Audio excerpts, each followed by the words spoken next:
Boom, coming in hot. Cincy, what's up, man? How you doing? Big weekend for you. Yes, big weekend Al, for me. Big Al, the kitty's pal, as they call him, turned 80. We surprised him. We went to, there's this place, DiMaggio's Trattoria. It's beautiful. They have this, like, front place part is like a pizza place, but they have this back room where one of the owners, two brothers own it. Their dad owned it before him. They opened the place 6 months before my dad and my family moved to the town we lived in Long Island. So right. I see the owner, because me and Jess went in early to kind of do a little decorations. But by the way, their back room, it looks like Tuscany. It looks like a Tuscan village. And it's like three-dimensional. One of the owner's wives painted. So like it looks like people are like looking at, a grandma looking out her window. Flowers, a beautiful place. Totally shocked him. But I said to the owner, I was like, you believe my dad's been coming here more than half his life, and today it's his 80th birthday. We've been going to this restaurant for over 40 years. Wow. Give it a shout out again. What is it called? DiMaggio's in Port Washington. One of the greatest. First of all, best veal you will ever have in your life. You were talking about that prime steak thing. Yeah. Best. I've never comparatively had a veal cutlet in any form. Veal franchise, veal parm, anything. Never better than this place. Pretty good. Wow. Anyway, so we did that, and then Sunday's his actual birthday, so we got to have him over here again. Did your brother Rob come back? No, Rob had to stay in L.A. He's still out there. He was bummed, but, obviously it was FaceTime and all that stuff. Yeah. But you, of course, traveling, man. It's nice to hear your sexy voice back on your roadcaster mic, dude. It's nice to be home. I take my morning walk every day. It's the first thing I do is get out and boom, I take Macy for a walk or just take a walk. And I was thinking, man, I've been traveling a lot lately, which I don't really love traveling, but I've been doing it a lot. Like I just went to Arizona for 4 days, came home, then I was in Jersey and I'm back and got my buddy. I got something for a buddy this week on Wednesday. Where another buddy and I are going golfing in Virginia. So I'm like, geez, I just want to be home. How was Fordham, by the way? It's nice to be home. You visited Fordham. Fordham was awesome, man. Beautiful there, right? Carly and Sarah went to Fordham on Friday. I took Jillian to work with me, which is fun. Mm-hmm. But Carly loved it, man. She really liked it a lot, and obviously she's going to apply here soon. But we're going to go check out George Washington too. Probably Boston University. Just looking for some city schools. I think. Romebeck went to George Washington. CP of MLB tonight.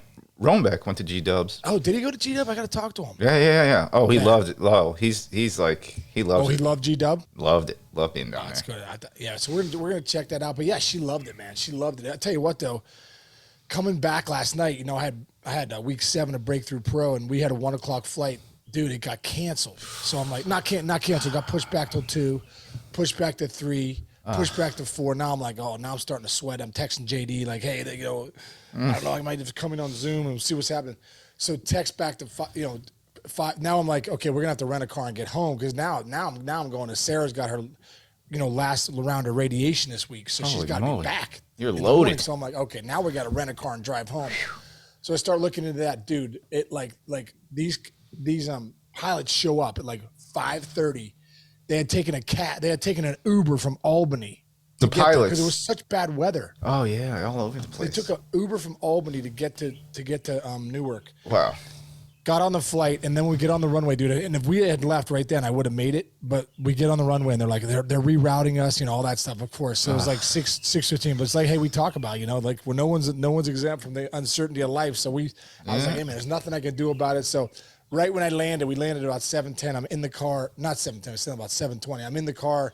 Come on Zoom on Breakthrough Pro, and we drive right there. I get there right towards the end, last 5 minutes. All right, at least you got in there. JD covered. It was a great session. It was a great thing, but it was just a crazy day yesterday. Oh, crazy. By the way, if you guys don't know who JD is, you got to go back and listen. We had JD on. What was that about? 2 weeks John ago? Dennis. Yeah, a couple weeks ago. One of my best friends out there, and good friend to have. One of the biggest guys, biggest human beings on the planet. Even though he seems like he's a monster super gentle giant, I would say, but he could break you into 960 He just pulled an pieces. ambulance or a fire truck the other day for just for just shits to and see if you can still do it. Yeah. That's hysterical. Hey, props. This is the second time this year we're talking about somebody that got 2,000 hits. Yeah. 2,000 hit for Freddie Freeman. Now, we did this exact same exercise with Andrew McCutchen, and we established there's no shot Andrew McCutchen is going to get to 3,000 hits. Freddie Freeman is a different type of case. First of all, congratulations to him. He's awesome. Yeah. He's in his age 33 season case. He had led baseball with 199 hits last year at 32. Yeah. Okay. He's got 97 now, so he's kind of on pace to get his first 200 hit season, which is surprising he doesn't have one yet. It's so hard to do. And so he's at 2,000 at 33 years old. Can Freddie Freeman get to 3,000 hits? So it'd be 200 hits for the next 5 years, and he's never done 200. No. So we're gonna have to say it's gonna take him at least 6 to 7. It's gonna take him 7 years. Let me give you a caveat. He has averaged his 162 game average, and by the way, he kind of plays 162 games, 159, 162, 146. He's up there. His 162 game average for hits is 180. So that's 20 less than 200 hits. Okay. So he's gonna need 6 years then. Mm-hmm. Okay, so can Freddie Freeman do it? Yes. And this is the reason why. That swing that he has, man, ages well. He's got great bat speed. You know, people say, oh, your bat speed goes down. I think Freddie's eye-hand coordination is so elite, he's still going to get hits. I don't know if the power is going to be where it's at, but he's still going to get hits. There's no doubt about it.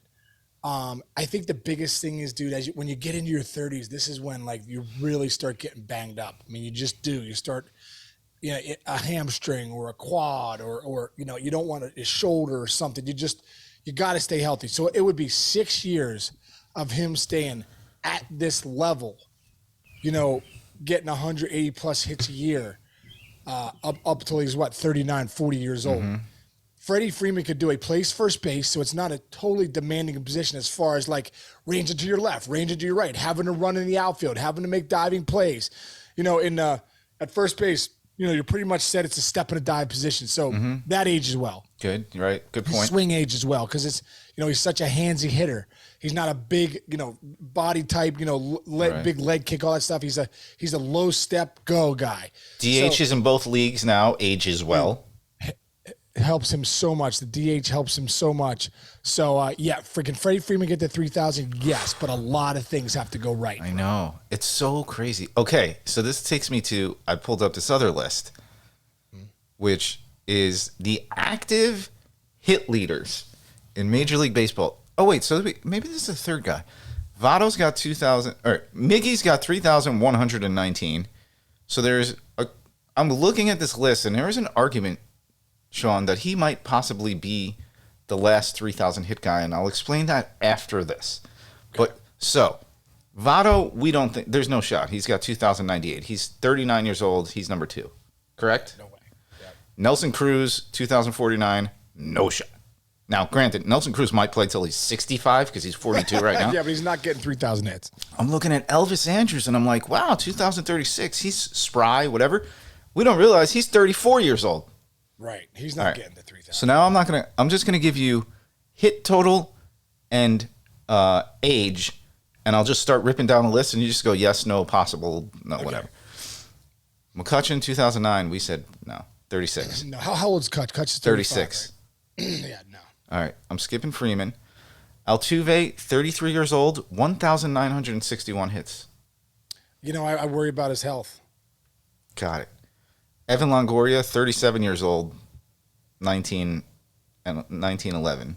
No, this is why 2,000 hits is such a big deal. Yes. Because look at these names we're talking about. These are some great of the best players in this past generation. Paul Goldschmidt's 35. You think he's not that old either. 1,834 hits. Not happening, right? He's not getting it. Manny Machado, 30 years old, 1,659 hits. Interesting. That one's interesting. He's going to have to stay healthy and still produce at a high level. Got it. Mike Trout. I'm skipping a couple guys that aren't even going to, like DJ LeMahieu's got 1,630. He's 34 years old. He's not getting it. But I'll skip down to some more interesting names now. Nolan Arenado, 32, has 1,598. Yeah, he's 32. No, he's not getting there. Okay, I skipped one. Mike Trout is 31. He's got 1,614. He's not getting there either. Wow. He's going to get I hope he gets to 2,500. That's why 2,500 might be the new 3,000. Yes. Because like I don't 250 wins is the new 300 wins. Yeah, I don't know. The way they play guys nowadays too. Yeah. The way they play guys. Here's the other thing. This was the point I was kind of teasing before. These guys make a lot more money. Right. So 34-year-old guy here could have $100 million in the bank. It's got to be a lot tougher to go play your age 35 season, right? Yeah, than it was. It's easier to walk away. It's easier to walk away, and they're all smart dudes, and they're all venture capitalists, and they all have all these game plans. Look at Derek Jeter was in the Fox broadcast the other day. He was doing Fox, I don't know. I can't go down this list and give you any more of the top 50 who would even have a shot at 3,000 hits. That's why I'm wondering if Miggy is the last to ever do it. It just shows you how hard it is too, man, to get the 3,000 hits. It is so hard to get there. You have to do so much right for so long. Right. So think about this. We talked about this the other day, but it's Freddie Freeman. That's what Pete Rose did is pretty incredible. 4,236 hits. Unbelievable. So Freddie Freeman's never had 200 hits, right? Correct. And so 3,000 hits would be 200 hits. Now we know how hard it is for 15 years in a row. It's unbelievable. How many guys play 15 years? Not many guys get 200 hits a season. No. It's so hard to do. That's what I'm saying. And the rest of these guys on this list are all kind of older school type guys. Like, like you're looking at Jose Abreu's on a list, and he's only got 1,511. Right. I don't know. I think we've seen the numbers are changing. So it's not like, 3,000 hits. You got to get to 3,000 hits to make the Hall of Fame if you're not a power hitter. No. And I think as soon as the threshold comes down, then you got to start reevaluating. Lance Berkman, Don Madden, Will Clark. A whole generation of guys comes back into the picture, the Hall of Fame picture, when we start to let in guys at 2,200 hits, 2,300 hits because they had great careers. Well, so did a lot of other guys. Yes. All right, very valid point. Now, two things that the Cincinnati Reds are involved in. First and foremost, got to give them a shout out that they are 3-game series. This last homestand is the highest 3-game series attendance they've had in the history of Great American Ballpark. Aren't you proud of that as a Red? I'm so proud of that, dude. I'm so excited to see those. I'm telling you right now, I've always said it because I've witnessed it. They are the greatest baseball fans in the world, dude. And they just give them a reason to come out, and they come out in droves with passion. You can see the energy there is incredible. For this 3-game series against the Braves, it was palpable. You could feel it through the TV screen. It was unbelievable. And they fought. I mean, they won game 1. It was unbelievable. Votto comes back, couple bombs. De La Cruz hits for the cycle. Ugh. They almost, in game 2, dude, they hit Fraley went deep, I believe, in the 9th, and then Benson tied it in the 9th. Yes. Then they lost in extra innings. Yeah, but they're battling. Yesterday they lost, I think, 7-6 or whatever. Yeah. But dude, they played some great baseball. That is a good team. Yeah, they're not a flash in a pad. They're a good team. They're a good team. This isn't just a streak happening to a bad. They're a really good team, dude. Top to bottom, and Benson's swinging the bat well. De La Cruz is an absolute superstar. Matt McLean's is a star. That guy flat out rakes. Spencer Steer can rake. Votto is back. I mean, Jonathan India. I mean, you go up and down that lineup, man. There's some really, really, really good bats in there. Yeah. And it's just exciting. And I think the even more exciting thing, if you're a Reds fan, is, dude, they have Ashcraft just came back. So they had 3 of their top pitchers, though. They're young guys. Lodolo and Hunter Green just went down. So they have guys on the. So you talk about Green, Lodolo, Ashcraft, and Abbott. There's 4 young arms. With all those young players that just came up. Bro, they're sitting really pretty right now, the Reds. That's why the Reds fans are coming out, because there's an energy and excitement right now in the Queen City that we haven't seen in a long time, brother. Great for the game. Now, we'll get back to a historic Reds thing in a minute that spins off of this, dude. 25. My phone popped up, and it was 24-0 in the Angels-Rockies game. I think they went, 25-1 was the final score of this baseball game. Unbelievable. It was everybody got pulled. It was like a half day. Like Ohtani got taken out in the fourth inning. And I think he was like 0 for 2 at the time or something. No. Ohtani stayed in, dude. Oh, did he? Trout got pulled. It was Trout. Ohtani It was Trout. 1 for 7. That's right. Yeah, it was Trout that gets pulled. Trout got pulled.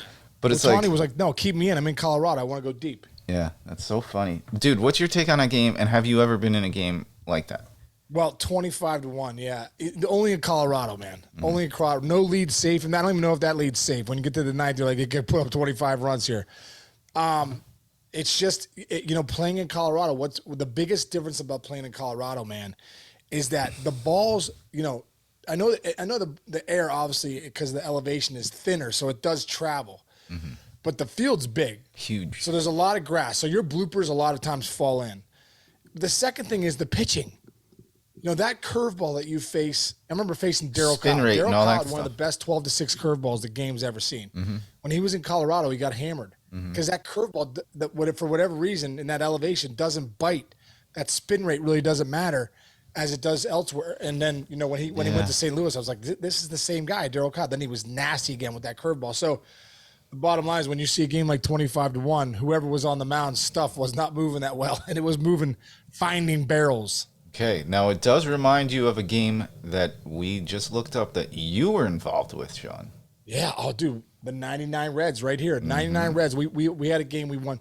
We beat the Rockies 24-12. Mm-hmm. And it was one of my favorite games ever. It was one of my best games ever. I think I was. Would you like me to pull up the statistics for your game that day? I think I was 4 for 4, 3 walks, 2 walks. Sean Casey, in this game on May 19th, 1999, was 4 for 4 with 5 runs, 6 RBIs, 3 walks. 3 walks, 7 on base 7 times. On base 7 times, which, by the way, in that moment, raised your batting average to 399 you were hitting at that time. That was in May of 99. Dude, what was that? Was that the greatest game you ever played? I think that might have been, dude. 6 ribbies. That's the most ribbies I ever driven in. I hit 2 bombs that game. Yeah, get on base 7 times. Probably my best game ever. Getting on base 7 times. I never did that again. You never usually get up 7 times, but to get on base 7 times is incredible. You're open. Go ahead. Jeffrey Hammonds, too. What were his numbers? He had a huge day. That's all I remember. Jeffrey Hammonds went 4 for 6 with 5 runs, 5 RBIs, and a walk. 2 bombs. And 2 bombs, yes. Yeah. Who else? It was incredible. Pokey Reese went 3 for 6 with 4 ribbies. Let's see. Who had a bad game? I always want to see the guys who had bad games. What Booney do? Let's see. Was Booney even in this game? Boom, boom, boom. Shortstop. Mark Lewis played third that game and went 3 for 6. Booney didn't play in that game. Interesting. Pup played. Mark Lewis played, huh? Yeah. Greg Vaughn went 3 for 6 with 3 runs, 2 ribbies. Everybody walked. You guys had 9 walks. Let me ask you this: does a ball come off? Everybody talks about like spinning and throwing a ball in Colorado. Does it come off your bat weirder? Do you feel the difference? It comes off harder, I think, a little bit. Does it? Oh my God, that's so great. Now here's another question I have for you: do you get after you do a 3-game series in Colorado in that air? Does it mess up the rest of your week? Do you feel sluggish or whatever? I remember Tom Verducci went and he met with like the trainers of the Rockies, and the Rockies trainers back in the day used to say it was harder on our players to go on a road than it was for them to be at home physically because their entire body chemistry was changing. Did you ever find that? Well, that's why Todd Helton's a Hall of Famer, dude. Because people don't realize the grind of playing in Colorado. Because you go on the road, it does something to your body. I remember running sprints before the game, dude, and being gassed. Like I was out of breath. Like it would the elevation would take it out of you. But that's why Todd Helton's a Hall of Famer. Dan O'Dowd said that exact thing. Like the adjustment you have to make from home to road all the time is just plays mind games with you too, and that's why I was glad to see Larry Walker get in a couple years ago because Todd Helton to me is a Hall of Famer, dude. Yeah, man. Like big time. So, there's definitely a difference change when you're there. It takes it out of you big time. Yeah, I could see that. All right, hey, one other guy you wanted to give love to, and we have one of Debbie Downer thing at the back end is Will Smith, dude. People aren't talking about Will Smith enough, are they? Will Smith rakes, man. Obviously, he was on the WBC, didn't play a ton, but he's hitting over 290. He's got 12 bombs. Mm-hmm. He's got an over, I think he's close to a 920 OPS. 924. 924 OPS. Dude, we're talking Freddie Freeman. We always talk about Mookie Betts and those guys. Like, Will Smith's a star on that team. Absolute star in baseball. Yep. He's a star in baseball. So I think he kind of goes under the radar. We don't really talk about him. Maybe he's not the sexiest guy out there. You know what I mean? As far as like, but this guy is just continues to put up numbers, driving runs, play great defense behind the dish. So just a guy we don't talk about enough. Will Smith out there. And as much of an everyday catcher as there is in the league, in this type of league right now, he started 137 games last year. Very quiet, 24 dingers and 87 ribbies and 26 doubles from the catcher spot last year. So this isn't a fluke what's happening to him right now. He's one of the best players in the game. Not like we're like, oh, he's a good catcher. No. Will Smith's one of the best players in the game. To put those numbers up as a catcher is tough to do. And again, we're kind of diverting back to the way baseball should be. He's figuring it out. He figured it out, it looks like, at around 26 years old. He had 25 dingers that year. But 26, 27, this is age 28 season. You don't have to come up at 22 years old to be a good baseball player in Major League Baseball. You can come up. He came up at 24, didn't play that much. 25, didn't play that much. And then from 2021 till now, he's been the starting catcher, averaging pretty much 25 homers a year. Yeah, right. Good for him. Impressive. Yeah. Now, one last Debbie Downer. Dude, the Mets. We try not to go East Coast bias here, but dude, this team is a disaster area. I mean, this is one of the worst. This is bad. Usually New York fans are horrible.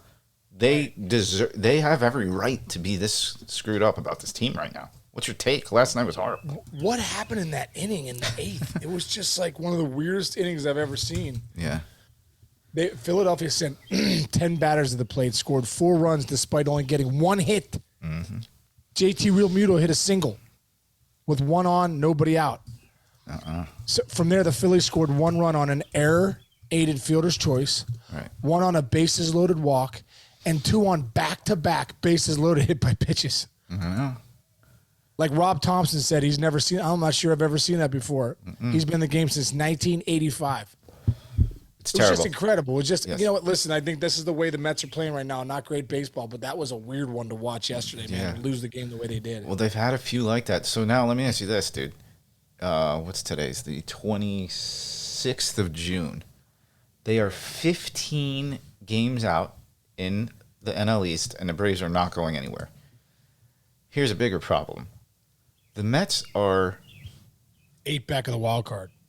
8 back in the wild card, and they are behind 1, 2, 3, 4, technically 7 teams. 8 back in a wild card. Yeah. Is there any hope? Can you come back from that, or do you start retooling? If you're the Mets, you don't start retooling, man. I don't think so. I think you can, man. You're the Mets. We're about halfway into the season. You got another half to go. I mean, you go up and down that lineup. Lindor's been okay. I mean, Alonso's hitting some home runs. He's been okay. You know, it's just Brandon Nimmo. Thank God they brought him back because he's swinging it. You know, there just seems like nobody. Jeff McNeil's got a 670 OPS. Yeah, Lindor's got the power numbers. Lindor's got big shortstop power numbers this year, but he's hitting like 206 or something like that. It's in 220. 220. That's not Lindor. No, that's what I mean. Like you're paying him. And don't forget, you're paying him $30 million a year. Mm-hmm. So, I think that the biggest thing, dude, is the starting pitching's not there right now. Right. You know, I think they missed Diaz in the pen. Kind of sets that whole place up. Yeah. It's funny too. You know, talk about energy. The energy switch. Diaz's brother is the guy closing for the Reds. Yeah, how about that?